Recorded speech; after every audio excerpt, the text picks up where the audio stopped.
राम जी का दर्शन नहीं होगा। तो हमारे भगवान गीता में कहते हैं ये था माम प्रबद्धन्ते तास तथैव भजाम्यहम्, जो मुझको जैसे भजता है मैं भी उसको वैसे ही भजता हूँ। जब शंकर जी ने फलाहार का त्याग कर दिया तो राम जी ने दूध पीना बंद कर दिया, अब दूध भी नहीं पी। ये है राम जी। शंकर जी ने फलाहार का त्याग किया तो राम जी ने दूध का त्याग किया।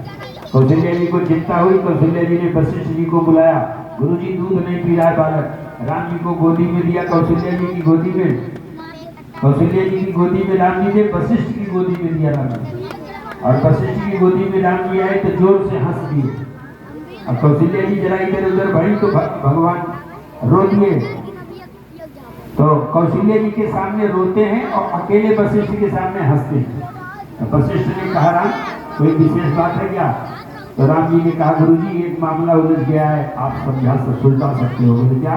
बोले भोले बाबा कैलाश से आए हैं भेष बदल करके, बैठे हैं दर्शन करने के लिए आए, उनको दर्शन नहीं मिल रहा, तो आप कोई ऐसा जुगाड़ बना दो हमारा उनका मिलाप हो जाए। वशिष्ठ जी ने कहा बस ये तो छोटी सी बात है। और कैसे कौशल्या जी से कहा सुनो तुम्हारे बालक को इतनी जोर की नजर लगी है कि हमारा मंत्र कट रहा है, हमारा मंत्र काम नहीं कर रहा। तो कौशल्या जी ने कहा बाबा इतने बड़े महात्मा हो अयोध्या के, आपका मंत्र काम नहीं करेगा तो हम महात्मा से कहा है? तो बोले बस यही तो तुम्हारा सौभाग्य है, हिमालय से एक महात्मा आए हैं, बट वृक्ष के नीचे बैठे हैं, उन्हीं को बुलाए। वो गौरी शंकर भगवान थे। दासी गई और गौरी शंकर भगवान को बुलाया, चलिए महाराज आपको बुलूंगा। कहा कुशल जी ने कहा गुरु जी हम भी साथ में चले गए।